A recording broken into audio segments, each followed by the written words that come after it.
నమస్తే, welcome to next Zee News. ఈనాటి వార్తా విశేషాలు. 90 రోజుల్లో సిఆర్డీఏ కార్యాలయ నిర్మాణం పూర్తి కావాలని అధికారులను సీఎం చంద్రబాబు ఆదేశించారు. రాజధాని ప్రాంతంలో త్వరితగతిన జంగిల్ క్లియరెన్స్ పనులు పూర్తి చేయాలని సూచించారు. ఆర్టిఫిషియల్ ఇంటెలిజెన్స్ సిటీగా అమరావతిని తీర్చిదిద్దాలని అన్నారు. ఏఐ అమరావతిని కలిపి ఆంగ్లంలో లోగో రూపొందించాలని, అత్యాధునిక టెక్నాలజీని ఉపయోగించి నాణ్యతలో ఎక్కడా రాజీ పడవద్దని సీఎం దిశానిర్దేశం చేశారు. అదేవిధంగా హ్యాపీ నెస్ట్ ప్రాజెక్టు పైన సీఎం సమీక్షించారు. హ్యాపీ నెస్ట్ ప్లాట్లని 1 గంటలో అమ్ముడుపోయాయని గుర్తు చేసుకున్న సీఎం గత ప్రభుత్వ చర్యల కారణంగా వచ్చిన నష్టాన్ని పూడ్చేలా విధానాలు రూపొందించాలని ఆదేశించారు.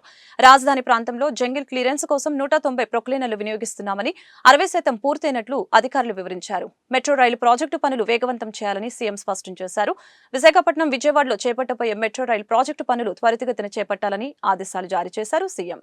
రాజ్యసభ సభ్యత్వానికి వైసీపీ ఎంపీలు మోపిదేవి వెంకటరమణ, బీదా మస్తాన్ రావు రాజీనామా చేశారు. ఢిల్లీలో రాజ్యసభ చైర్మన్ జగదీప్ కు రాజీనామా పత్రాలు సమర్పించారు. వైసీపీకి కూడా రాజీనామా చేస్తున్నట్లు వారు తెలిపారు. టీడీపీలో చేరుతున్నట్లు ఇప్పటికే మోపిదేవి వెంకటరమణ ప్రకటించారు. బీదా మస్తాన్ రావు కూడా అదే బాటలో వెళ్లనున్నట్లు తెలుస్తోంది. రాజకీయాల్లో ఇలాంటివైనటువంటి సర్వసాధారణం. డౌట్ నాకు జగన్మోహన్ రెడ్డి గారు 100% నాకు సహకరించే దాంట్లో నేను కాదనేది లేదు. కానీ కొన్ని అంశాల్లో, మరి కొన్ని సందర్భాల్లో, కొన్ని పరిస్థితిని బట్టి కొన్ని డిఫరెన్సెస్ వచ్చినాయి కాబట్టి వాటిని దృష్టిలో పెట్టుకుని నేను ఈరోజు ఈ నిర్ణయం తీసుకోవడం జరిగింది.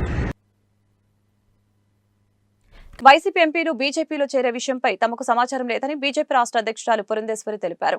గుంటూరులో నిర్వహించిన బీజేపీ కిసాన్ మోర్చా, ఎస్సీ మోర్చా సమావేశంలో ఆమె మాట్లాడారు. కొల్లం గంగిరెడ్డి పార్టీలో చేరటంపై తాము నిర్ణయం తీసుకోలేదని అన్నారు. నేతలను చేర్చుకునే అంశంలో అన్ని స్థాయిలో చర్చ జరుగుతుందని చెప్పారు. పార్టీ సిద్ధాంతాలకి వారు అంగీకరిస్తేనే చేర్చుకుంటామని అన్నారు. వైసీపీ నుంచి వచ్చే ఎమ్మెల్సీలు రాజ్యసభ సభ్యుల చేరికపైన ఇదే విధానం పాటిస్తారని వివరించారు. సార్వత్రిక ఎన్నికల్లో బీజేపీపై ఇండియా కూటమి చేసిన దుష్ప్రచారం వల్లే 50 నుంచి 60 సీట్లు తగ్గాయని తెలిపారు. దేశవ్యాప్తంగా బీజేపీకి 18 కోట్ల మంది సభ్యులుంటే ఏపీలో 35 లక్షల మంది ఉన్నారని వివరించారు.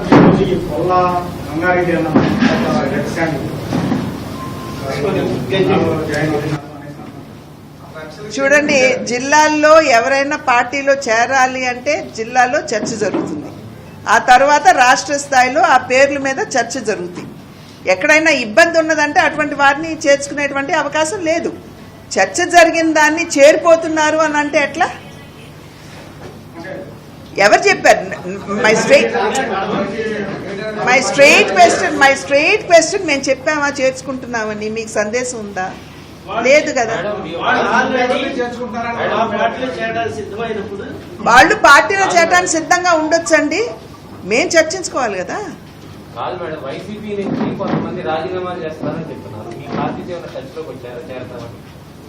ఇప్పుడు నేను ఇందాక చెప్పినట్లుగా రావాలి అని సిద్ధంగా ఉన్నటువంటి వారి పేర్లు జిల్లాలో ముందు చర్చ జరుగుతుంది. ఒకవేళ గుంటూరు జిల్లాలో ఎవరన్నా ఉంటే గుంటూరు జిల్లా అధ్యక్షులు, ఇక్కడ ఉన్నటువంటి అగ్రనేతలందరూ కూడా చర్చించుకుంటారు. వారందరికీ ఆమోదయోగ్యం అయితే రాష్ట్ర స్థాయికి పేర్లు వస్తాయి. రాష్ట్ర స్థాయిలో కూడా ఏదైతే ముఖ్య నాయకులు ఉంటారో వారి ముందు ఈ పేర్లన్నీ కూడా పెట్టడం జరుగుతుంది. అందరి ఆమోదంతో వచ్చినటువంటి వారు ఒకవేళ పార్టీ సిద్ధాంతానికి కట్టుబడి, పార్టీ క్రమశిక్షణకి కట్టుబడి పనిచేయడానికి సిద్ధంగా ఉంటే వారిని తీసుకుంటాము. వస్తాయండి, నేను చెప్పాను కదా, చర్చలు జరగాలి కదా. హైదరాబాద్, సికింద్రాబాద్ తరహాలో గుంటూరు, విజయవాడ జంట నగరాలని అభివృద్ధి చేసేందుకు ఎన్డీఏ కూటమి ప్రభుత్వం కట్టుబడి ఉందని గుంటూరు పశ్చిమ ఎమ్మెల్యే గల్లా మాధవి తెలిపారు. అరండలపేటలో గురువారం మీడియాతో మాట్లాడారు. జంట నగరాల అభివృద్ధికి సీఎం చంద్రబాబు ప్రత్యేకంగా ప్రణాళికలను సిద్ధం చేస్తున్నారని చెప్పారు. గుంటూరు రూపురేఖలు త్వరలో మారనున్నాయని పేర్కొన్నారు.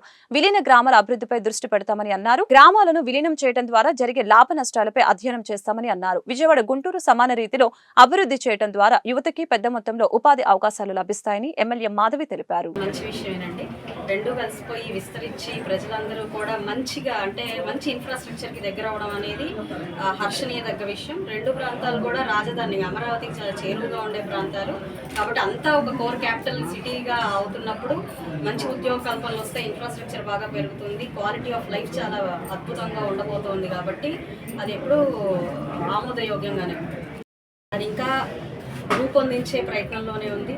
అది పూర్తిగా దానికి అంటే నష్టపోయేవి ఏముంటాయి, అంశాలు ఏమన్నా ఉన్నాయా, లబ్ధి పొందే అంశాలు ఏమున్నాయి, ఇవన్నిటిని తీరిగ్గా విశ్లేషించుకొని అందరి యొక్క అభిప్రాయాలతో ముందుకు వెళ్లే ప్లాన్ ఆఫ్ యాక్షన్ ని ముందుకు తీసుకెళ్తారు అధిష్టానం. వైసీపీ మునిగిపోయే నావా అని టీడీపీ ఎమ్మెల్యే గంటా శ్రీనివాసరావు తెలిపారు. విశాఖపట్నంలో గంటా మీడియాతో మాట్లాడారు. పరిస్థితి చూస్తుంటే వైసీపీలో జగన్ తప్ప ఎవరు మిగిలేటట్లు లేరని వ్యాఖ్యానించారు. ఆ పార్టీలో ఈ పరిస్థితికి జగనే కారణమని అన్నారు. వైసీపీ నేతలు తమ పదవులకి రాజీనామా చేసి టీడీపీలో చేరతామంటే స్వాగతిస్తామని గంటా తెలిపారు. ఏదైతే చెప్పానో అది సింకింగ్ బోట్ అని, ఇప్పుడు దానికి కొంచెం ఎక్స్టెన్షన్ అయింది. అది మునిగిపోయిన పడవేక. ఇంతకుముందు మునుగుతున్న పడవ అని చెప్పాను, ఇప్పుడు అది మునిగిపోయింది. ఢిల్లీలో ఉన్న ఎంపీల దగ్గర నుంచి, ఇక్కడ ఉన్న ఎమ్మెల్సీల దగ్గర నుంచి, ఓడిపోయిన ఎమ్మెల్యేల దగ్గర నుంచి మొత్తం అందరూ కూడా క్యూ లైన్ కడుతున్నారు. ఒక వరదలాగా వస్తామని సిద్ధంగా ఉన్నారు. తెలుగుదేశం పార్టీ ఒక పద్ధతులు లేకపోతే ఒక సిస్టమ్స్ మెయింటైన్ చేస్తాం కాబట్టి ఇక్కడ మా అధినాయకుడు క్లియర్గా ఒక ఈ రూలింగ్ ఇచ్చారు. ఎవరైనా పార్టీలో రావాలంటే ముందు వాళ్ళ పదవులకి రాజీనామా చేయాలి, పార్టీకి రాజీనామా చేయాలి, ఆ తర్వాతనే పార్టీలో చేర్చుకుంటామని చెప్పి ఒక స్పష్టమైన ఆదేశాలు ఇవ్వడం జరిగింది. ఏదైతే మోపిదేవి వెంకటరమణ కావచ్చు, బేదా మస్తానరావు కావచ్చు, మొన్న ఎమ్మెల్సీగా ఉన్న పోతల సునీత కావచ్చు, ఇటువంటి వాళ్ళందరూ కూడా ముందు వాళ్ళ పదవులకి పార్టీకి రాజీనామాలు చేస్తున్నారు. చేసిన తర్వాత ఈరోజు పార్టీకి వస్తూ ఉన్నారు. మొన్న జరిగిన ఎన్నికల్లో ఒక ల్యాండ్ స్లైడ్ విక్టరీతో కూటమి విజయం సాధించిన తర్వాత ఈ అభివృద్ధిలో మేము కూడా పాలు పంచుకోవాలనే ఒక ఉద్దేశంతో ఎవరైనా పార్టీలోకి వస్తామంటే వాళ్ళని మనస్ఫూర్తిగా వెల్కమ్ చేస్తాం. రేపు మిగిలిన ఎంపీలు కావచ్చు, మిగతా ఎమ్మెల్సీలు కావచ్చు, మిగిలిన ఎమ్మెల్యేలు కావచ్చు, నేను చెప్పినట్టుగా అది మునిగితున్న పడవ కాదు, మునిగిపోయిన పడవ. చివరికి జగన్మోహన్ రెడ్డి ఒక్కరే ఏకాగ్గా మిగిలిపోయి ఆయన కూడా నేనేం చేస్తే బాగుంటుందో ఒక నిర్ణయం తీసుకోవాల్సిన పరిస్థితి వస్తుంది. దీనికి ప్రధాన కారణం కర్త కర్మ క్రియ అన్నీ కూడా జగన్మోహన్ రెడ్డి. ఎందుకంటే 2019లో ఆయనకు ఒక ల్యాండ్ స్లైడ్ విక్టరీ ఇచ్చారు. 151 సీట్లతోటి బ్రహ్మాండమైన మెజార్టీతో ఆయనకు అధికారం ఇస్తే ఆ 5 ఏళ్లు ఆయన ఎలా పరిపాలన చేశాడో ఎవరు ప్రజలు మర్చిపోలేకపోతున్నారు. అది గుర్తిస్తే ఒక నైట్ మేర్ లాగా అందరూ ప్రజలు భావిస్తూ ఉన్నారు. అందుకే అటువంటి తీర్పు మొన్న 11 సీట్లకు ఇవ్వడం జరిగింది.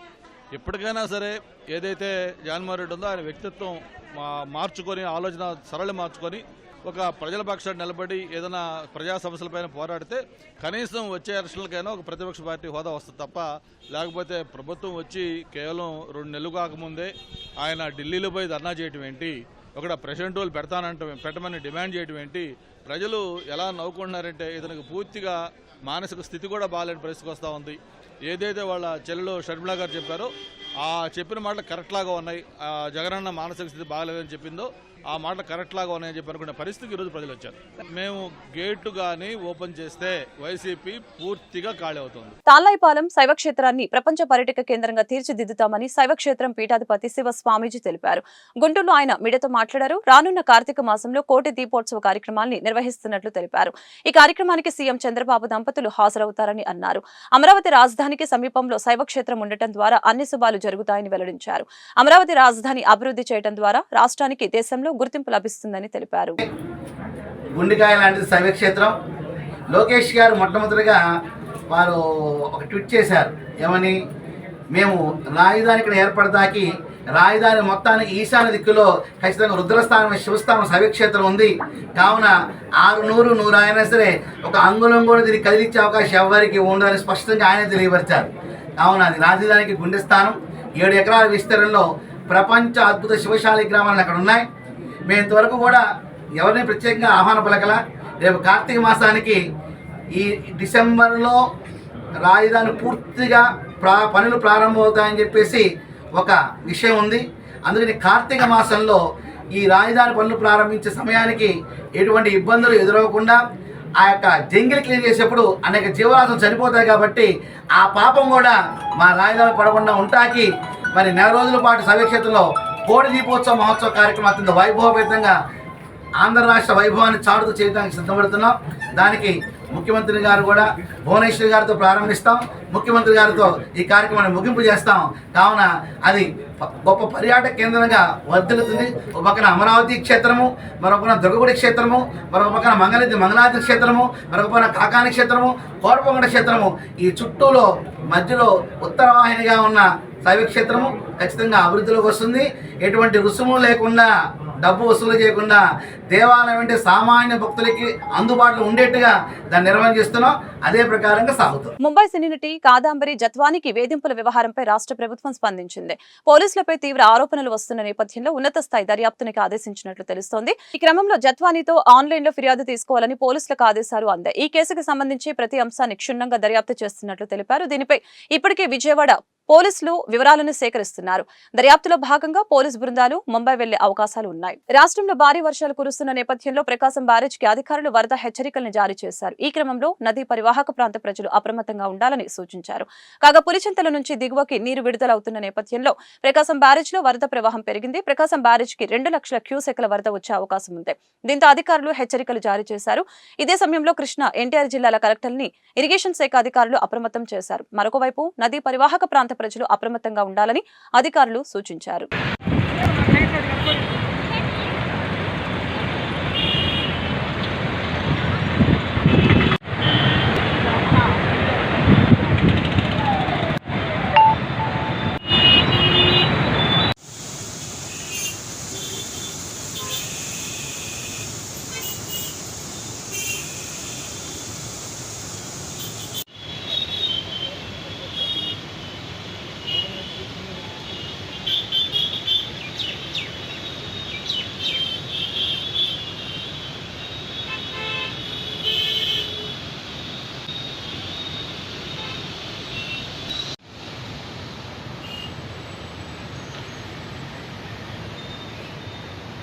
వ్యాయామం ద్వారానే శారీరక దారుఢ్యం సిద్ధిస్తుందని గుంటూరు పశ్చిమ ఎమ్మెల్యే గల్లా మాధవి తెలిపారు. ఆ దిశగా ఫిట్నెస్ సాధించాలంటే జిమ్ చేయడం తప్పనిసరి అని చెప్పారు. అలాగే మంచి కోచ్ ఆధ్వర్యంలో వర్కౌట్ చేస్తేనే మనం అనుకున్న శరీర సౌష్ఠవం లభిస్తుందని తెలియజేశారు. గుంటూరు పట్టాభిపురం మెయిన్ రోడ్ లో నూతనంగా ఏర్పాటు చేసిన ఆర్ఎస్ జిమ్ ని గుంటూరు పశ్చిమ ఎమ్మెల్యే గల్లా మాధవి గురువారం లాంఛనంగా ప్రారంభించారు. ఈ సందర్భంగా జిమ్ నిర్వాహకులు షేక్ ఇస్మాయిల్ కి ఎమ్మెల్యే శుభాకాంక్షలు తెలిపారు. నేటి పోటీ ప్రపంచంలో మానసిక ఒత్తిడి జయించాలంటే వ్యాయామం ద్వారానే సాధ్యమని తెలిపారు. ఈ కార్యక్రమంలో టీడీపీ నాయకురాలు నంది సరస్వతి పాల్గొన్నారు. నమస్కారం అండి. ఈరోజు ఆర్ఎస్ జిమ్లో ఉన్నాము. మంచిగా దీన్ని రెనోవేట్ చేసి నిత్య నూతనంగా తయారు చేసి అందరికీ అందుబాటులోకి ఇస్మాయిల్ గారు తీసుకొచ్చారు. వారికి శుభాకాంక్షలు.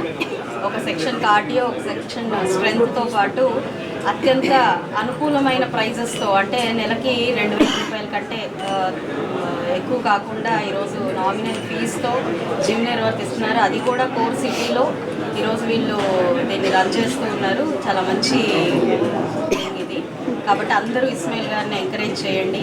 ఇప్పటికే చాలా కస్టమర్ బేస్ని మెయింటైన్ చేస్తున్న వీరు ఇంకొంచెం ఫర్దర్ ఇంకా ఎన్నో సెగ్మెంట్స్ ఇలాంటివి పెట్టాలి. ఆల్ ఓవర్ సిటీ వీళ్ళు స్ప్రెడ్ అవ్వాలి. అండ్ బాగా ఎస్టాబ్లిష్ అయిన జిమ్స్తో పోటీగా వీరు కూడా ఉండాలి. మంచి ఎన్విరాన్మెంట్తో రానున్న రోజుల్లో విత్ యోగా అండ్ మల్టిపుల్ సెక్షన్స్తో విస్తరించాలని కోరుకుంటూ once again very big congratulations to Ismail and team members and family members whoever is supporting you. And thank you and being part of this. నాకు కూడా చాలా ఆనందంగా ఉంది. నా పేరు షేక్ ఇస్మాయిల్ అండి. ఆర్ఎస్ జిమ్ నేను గత 14 సంవత్సరాల నుంచి గుంటూరులో రన్ చేస్తున్నానండి జిమ్ని. ప్రజెంట్ ఏంటంటే ఆ జిమ్ని రెనోవేషన్ చేసి మొత్తం కొత్తగా అందరికి అందుబాటులో ఉంచాను. మళ్ళీ వాటి నుంచి ఓపెన్ అండి. మేడం గారు కూడా పిలిచిన వెంటనే వచ్చి ఎంతో చాలా ప్రేమగా ఓపెన్ చేసి చాలా సంతోషాన్ని కలిగించారండి. అందరికీ మీరందరికీ కూడా ఎంతో ధన్యవాదాలు అండి. నాకు ఎంతో సాయం చేసినందుకు ఈరోజు మీ అందరూ కూడా ఉపయోగించుకోవాలని మన జిమ్ని అని చాలా కోరుకుంటున్నాను. యాదృచ్ఛికంగా జరిగిన ఘటనపై దుమారం రేగటం బాధాకరమని చిలకలూరుపేట ఎమ్మెల్యే ప్రతిపాటి పుల్లారావు అన్నారు. పుట్టినరోజు పరిణామాలు అనుకోకుండా జరిగాయని చెప్పారు. చిలకలూరుపేటలో ట్రాఫిక్ సమస్యపై సమీక్షకి పోలీసులను పిలిచానని, పార్టీ నేతలు కేక్ తెప్పించినప్పుడు పోలీసులు అక్కడ నిలబడటం యాదృచ్ఛికమని అన్నారు.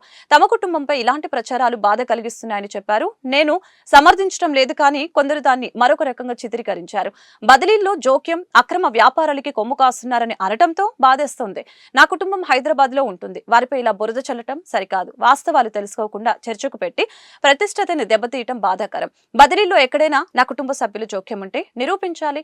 అలా నిరూపిస్తే ఎమ్మెల్యే పదవికే కాదు పార్టీకి కూడా రాజీనామా చేస్తానని పుల్లారావు వ్యాఖ్యానించారు. ఈ వార్తలు ఇంతటితో సమాప్తం. మరొక బులెటిన్ మళ్ళీ కలుద్దాం. నమస్కారం.